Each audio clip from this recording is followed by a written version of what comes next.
بانیان مجلس کا سفیدہ کو بچھانا اپنی بارگاہ میں منظور و مقبول فرمائے. آپ اپنے حضرات یہاں پہ تشریف فرما ہے، جن کی حاجتیں لے کر آئے ہیں مولا آپ کی حاجتیں پوری فرمائے. جو پریشانی حال ہیں مولا پریشانیاں دور فرمائے. جو مقروض ہیں ان کے قرض غائب سے ادا ہو جائے. جو بے روزگار ہیں مولا عزت والا روزگار عطا فرمائے. جو باروزگار ہیں مولا رزق میں برکت عطا فرمائے. جو حج و زیارات کے مشتاق ہیں مولا حج و زیارات نصیب فرمائے. جو بے اولاد ہیں مولا اولاد نگینہ عطا فرمائے. جو اولاد ہیں ان کی اولاد کو کئی پاک و صالح بندے عطا فرمائے. جو بیمار ہیں مولا شفائے کاملہ وعیدہ نصیب فرمائے.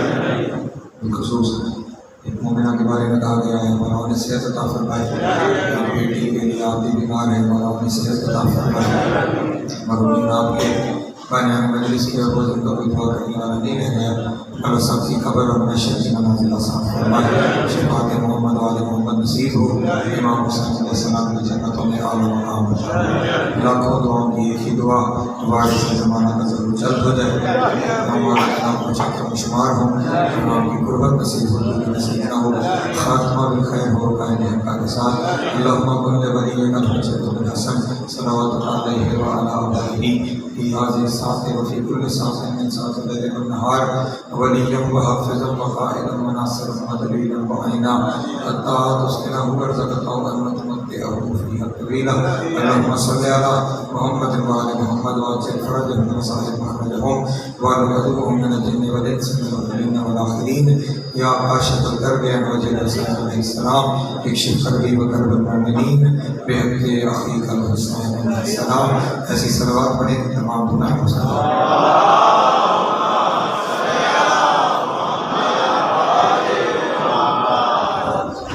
اعوذ باللہ من الشیطان الرجیم. بسم اللہ الرحمن الرحیم. الحمد للہ الاول بلا اول کان قبلہ والآخر بلا آخر یکون بعدہ وکثرت رؤیتہ ابصار الناظرین وعجزت عناتہ اوہام الواصفین. وصلی اللہ علی اشرف الانبیاء والمرسلین وخاتم النبیین ابی القاسم محمد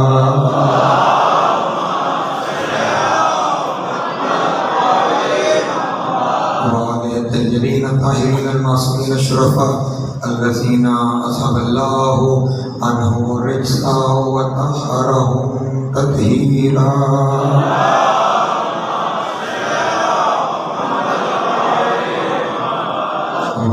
الدائمة على أعدائهم أجمعين من يوم عداوتهم إلى قيام يوم الدين. أما بعد فقد قال رسول الله صلى الله عليه وآله وسلم من مات ولم يعرف إمام زمانه فقد مات ميتة جاهلية. صلوات محمد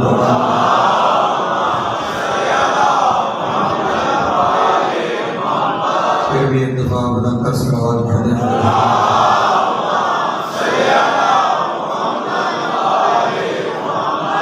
توجہ ہے گفتگو شروع ہوا ہے. عشرۂ اربعین امام حسین علیہ السلام اور آج مسلسل ہماری چھٹی نشست ہے. سلسلہ گفتگو کی سنوان کے تحت آگے بڑھ رہا ہے. وہ عنوان ہے معرفت امام اور اطاعت امام. مسلسل پچھلی تمام مجالس میں آپ کے سامنے معیار امامت پیش کرتا رہا کہ امامت کوئی ایسی چیز نہیں ہے کہ جس سے منتخب کر لینے کا حق گناہ گار بندوں کو دے دیا. کیونکہ گناہ گار بندے جسے منتخب کریں گے وہ گناہ گار ہی ہوگا، وہ جیسا ہی ہوگا. امامت کے لیے عصمت کو چاہیے جو عصمت الہیہ ہے. عصمت الہیہ امامت کے لیے چاہیے. اس لیے امام کا انتخاب خدا بند عالم خود فرماتا ہے، بلکہ انتخاب نہیں فرماتا، اس نے ازل سے ان کو خلق ہی امام کیا ہے.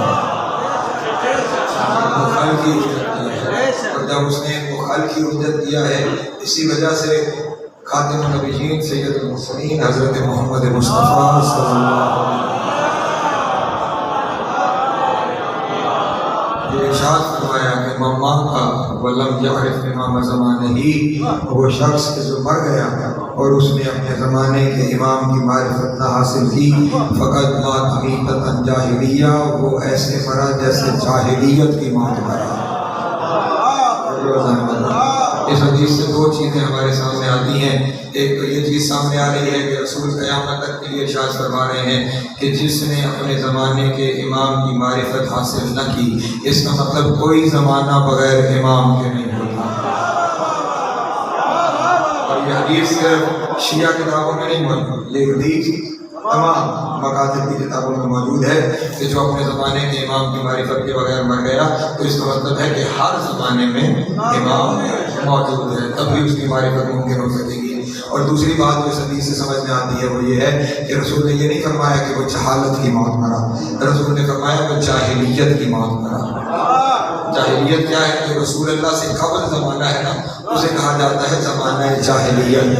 یعنی رسول یہ بتانا چاہ رہے ہیں کہ جس نے امام کی معرفت حاصل کی نہ وہ یہ سمجھے کہ وہ میرے دور میں آیا ہی نہیں۔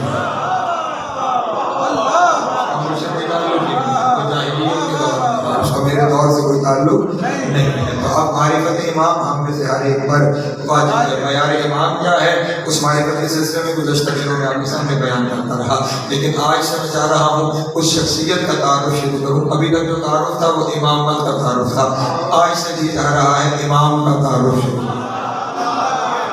جس کی حمایت ہے وہ ہستی کون ہے، اس کا مقام و مرتبہ کیا ہے۔ کسی بھی شخصیت کو پہچاننے کے لیے دو معیار ہمیشہ سامنے ہوتے ہیں۔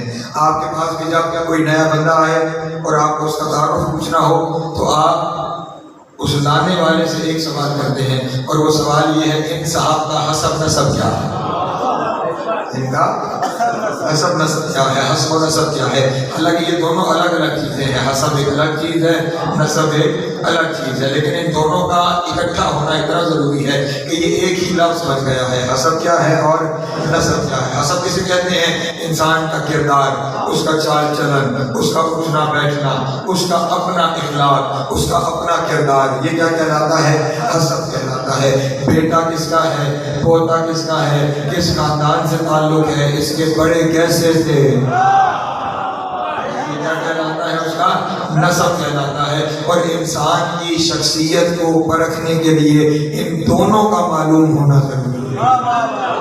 کبھی کبھی ہمارے لوگ روا روی میں کہہ جاتے ہیں کہ اسلام میں کوئی اہمیت نہیں ہے نسب اور انساب کی، اسلام کے اندر صرف کردار کا معاملہ ہے۔ یقیناً کردار زیادہ اہمیت کا حامل ہے، لیکن سورہ حجرات کو جا کے پڑھیے گا، خداوند عالم نے ارشاد فرمایا کہ ہم نے تمہیں خلق کیا من ذکر و انثی، ایک مرد سے اور ایک عورت سے، فجعلناکم شعوبا و قبائل، اور پھر ہم نے تمہارے قبیلے اور خاندان بنائے۔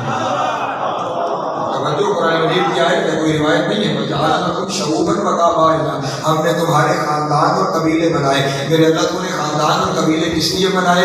ارشاد رب العزت ہوا لِتَعَارَفُوا، تاکہ تم پہچانے جا سکو۔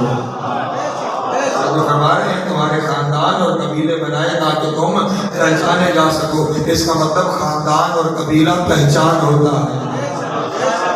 جو نہیں فرمانے جانے والے خاندان اور قبیلہ پہچان ہوتا ہے۔ اللہ قرآن میں کہہ رہا ہے کہ خاندان اور قبیلوں کے ذریعے پہچان ہوتی ہے، بلکہ رسول اللہ کی زندگی میں ایک واقعہ پیش آیا کہ کچھ لوگ آئے اور انہوں نے رسول اللہ کو کچھ تحائف کیے۔ کچھ دنوں کے بعد انہوں نے وہ تحائف دے کر رسول اللہ پہ جتلایا کہ ہم نے آپ کو تحائف کیے تھے۔ خداوند عالم نے ارشاد فرمایا میرے حبیب آج کے بعد کسی شریف قبیلے کے علاوہ تحفہ ہی نہ لینا،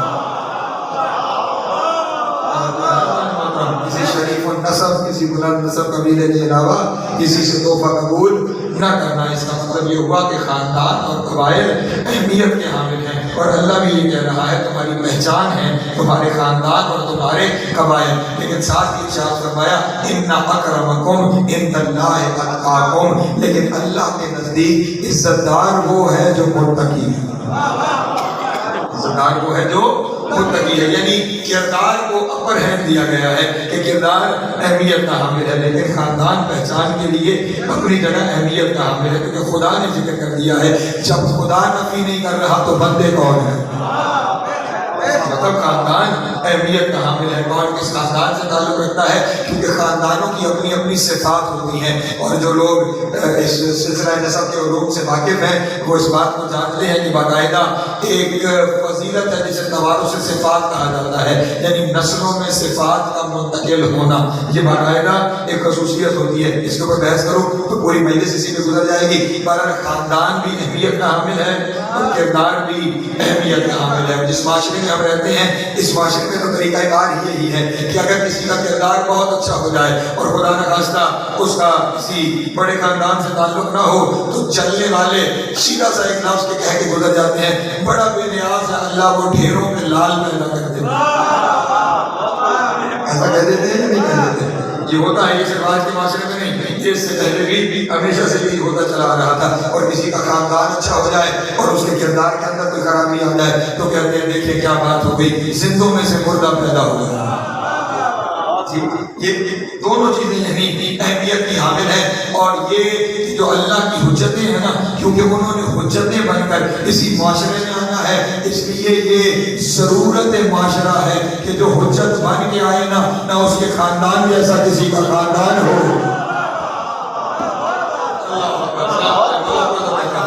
نہ اس کے خاندان جیسا کسی کا خاندان ہو، نہ اس کے کردار اور مقام جیسا کسی کا کردار اور مقام ہو. کردار کل تک آپ کے سامنے بیان کر چکا کہ ان کا کردار اس کا کردار ہے، کردار اس کا کردار ہے. آج کی تقریر میں میں چاہتا ہوں کہ میں آپ کے سامنے اس عزت دار خاندان کا تعارف پیش کروں.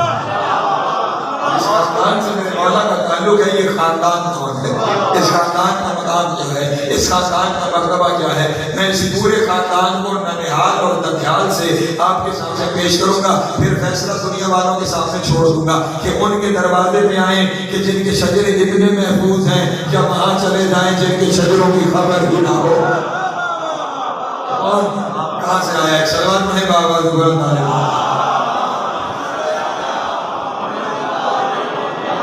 بطور مجھے بہت بہتر جانتے ہیں، مسجد میں نوجوان بیٹھے ہوئے ہیں، یہ ساری انفارمیشن سب کچھ آپ کے لیے، بس آپ توجہ فرمائیں اور ان چیزوں کو ذہنوں میں محفوظ کرتے چلے جائیں. روز روز اس طرح کی باتیں نہ بیان ہوتی ہیں، نہ بیان کرنا ممکن ہوتی ہیں. خدا بند عالم نے بنی نوع انسان کی ابتدا کی حضرت آدم علیہ السلام سے. حضرت آدم اور جناب حوا سے دنیا شروع ہوئی. دو بیٹے ان کے گھر پیدا ہوئے، ایک حابیل اور ایک قابیل. قابیل نے حابیل کو قتل کر دیا، اس کی نسل بھی نہ چل سکی، اور خود یہ جا کر ایک ویرانے میں شام کے علاقے میں جا کر بیٹھ گیا اور وہیں پہ فنار ہو گیا، دنیا سے چلا گیا. اس کی نسل بھی آگے نہ بڑھ سکی. اللہ نے پھر دو بیٹے مزید حضرت آدم کو عطا کیے، ایک کا نام شیس اور ایک کا نام یافس. شیس اور یافس، یہ جو شیس ہیں یہ نبی ہوئے اور انہی کا لقب ہوا ہبۃ اللہ، یعنی جو اللہ نے انہیں حابیل کے بدلے آدم کو ہبہ کیا، ہبۃ اللہ. ان دونوں بیٹوں کے لیے، شیس اور یافس کے لیے، اللہ نے دو مذکورات جنت سے نازل کی، جن کے بارے میں یہ بھی لکھا گیا کہ دونوں حوریں تھیں، نزلہ اور مزلہ. ایک کی شادی نزلہ کے ساتھ ہوئی اور ایک کی شادی مزلہ کے ساتھ ہوئی. دونوں کے یہاں یہ عقیدہ پایا جاتا ہے کہ صبح بیٹا پیدا ہوتا تھا، شام کو بیٹی پیدا ہوتی تھی، اور پھر صبح والے بیٹے کی شام والی بیٹی سے شادی ہو جاتی تھی. بہن بھائیوں کی شادی سے جو پیدا ہو وہ حرامی ہوتے ہیں.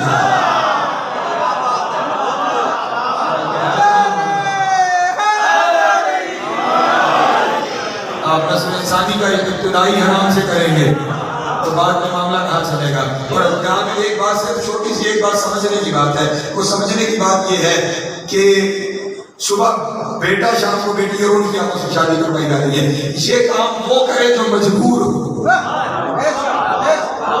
یہ مجبوری کا معاملہ ہے نا کہ بھائی کی شادی بہن سے، یہ مجبوری کا معاملہ ہے. یہ کام وہ کر سکتا ہے جس کے پاس کوئی دوسرا رستہ نہ ہو، جس کے پاس کوئی دوسری آپشن نہ ہو. جو مجبور ہو وہ تو یہ کام کرے، اور جو اللہ ملنے شریف کا دین ہے، جس نے آدم کے لیے حوا کو بنا دیا، اس کے لیے شیس اور یافس کے لیے بنانا کیا مشکل تھا. غور نہیں کرنا رہے میرے معلوم ہے. عقل ہونی چاہیے، کوئی تھوڑا سا سوچ لے انسان کہ یہ کس کے اوپر الزام لگایا جاتا ہے.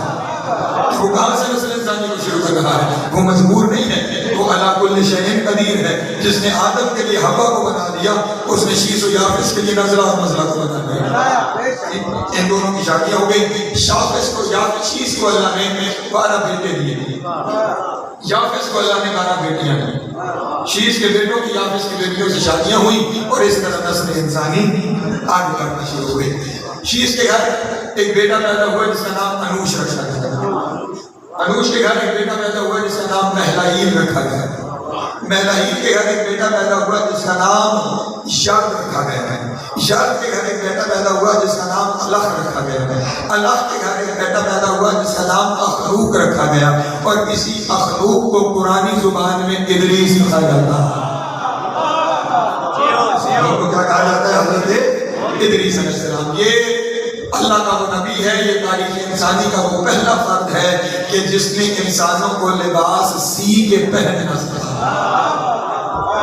یہ تہذیب انسانی کی ترقی میں انبیاء کا بہت بڑا کردار ہے۔ انہوں نے لباس سی کے پہننا، اس سے پہلے کھادے لپیٹتے تھے، پتے باندھتے تھے۔ یہ وہ ہستی ہے کہ جس نے پہلی دفعہ لباس سی کے پہننا سکھایا۔ یہ وہ پہلی ہستی ہے جس نے باقاعدہ نظام زراعت کی بنیاد رکھی۔ یہ آبپاشی اور کھیتی باڑی کا سارا نظام اس کی بنیاد۔ یہ وہ پہلا فرد ہے تاریخ انسانیت کا جس نے گنتی کی بنیاد رکھی، علم العادات کی، حروف کی بنیاد، عادات کی، گنتی کی بنیاد حضرت ادریس علیہ السلام نے کی۔ یعنی تہذیب انسانیت یہاں سے پروان چڑھنا شروع ہوئی۔ اور پھر ان کی ایک اور بڑی خوبی یہ ہے کہ یہ اولین میں سے وہ ہیں کہ جسے اللہ نے زندہ جنت میں اٹھا لیا ہے، اور جب میرا 12واں آئے گا یہ اس کا گواہ بن کے آئے گا۔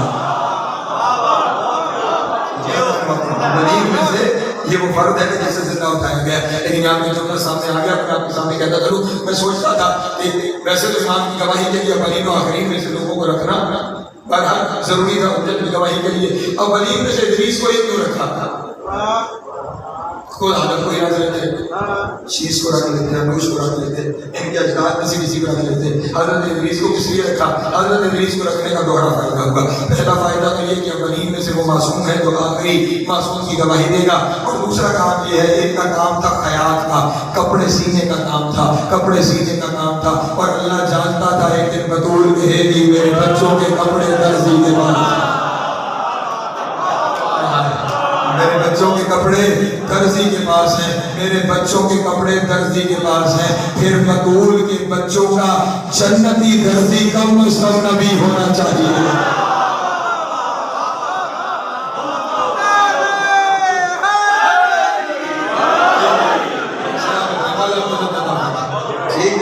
یہ حضرت ادریس علیہ السلام کے حق ہے، خاندان امامت۔ حضرت ادریس علیہ السلام کے گھر ایک شہزادہ جس کا نام لامک ہے۔ لامک کے گھر ایک بیٹا جن کا نام یشگر، یہ شین گاف یشگر، یہ جو یشگر ہے انہی کا عربی مطلب بنتا ہے عبد الغفار، عبد الغفار۔ لیکن نہ ہم انہیں یشگر کے نام سے جانتے ہیں، نہ ہم انہیں عبد الغفار کے نام سے جانتے ہیں، ہم انہیں جانتے ہیں لوح کے نام سے۔ کس وجہ سے لوح کہلائے؟ میں پہلی مجلس سے آپ کے سامنے بیان کر چکا، حسین پہ لوحہ کرنے کی وجہ سے لوح ہو گئے۔ یہ حضرت نوح علیہ السلام، یہ حضرت نوح علیہ السلام نے 1450 سال تبلیغ کی، 1450 سال ان کی حیات کرامی تھی، 950 سال انہوں نے تبلیغ کی۔ دوسری روایت یہ 28,000 سال حیات کرامی ہے، 1500 سال ان کی تبلیغ لکھی گئی۔ بہرحال کم سے کم تبلیغ 950 سال لکھی گئی۔ اس 950 سال کی تبلیغ کے نتیجے میں کل 80 بندہ ایمان لے کے آئے۔ 950 سال کی تبلیغ کا نتیجہ کل 80 بندہ ایمان لے کر آیا۔ اور جب ان 80 کے بعد کوئی مومن نہیں ہو رہا تھا تو اس وقت خداوند عالم سے یہ عرض کی کہ میرے اللہ میں دیکھ رہا ہوں کہ اب ان کی نسل سے کوئی پیدا نہیں ہوگا سوائے فاجروں اور کافروں، اس لیے ان پہ عذاب نازل کیا جائے۔ عذاب جو کشتی والا پانی والا عذاب ہے وہ آپ جانتے ہیں، وہ عذاب آیا، صرف وہی 80 بندے جو ایمان لائے تھے وہ 80 بندے اس کشتی پر، اور ہر جانوروں کا ایک جوڑا اس کشتی پر سوار ہو گئے ہیں۔ تمام جب نبی نے آواز دی تو تمام جانوروں کا ایک جوڑا بھی اس کشتی پر آ کر سوار ہو گیا، حتیٰ کہ نبی کی آواز پر جو نجس العین تھے وہ بھی آ گئے۔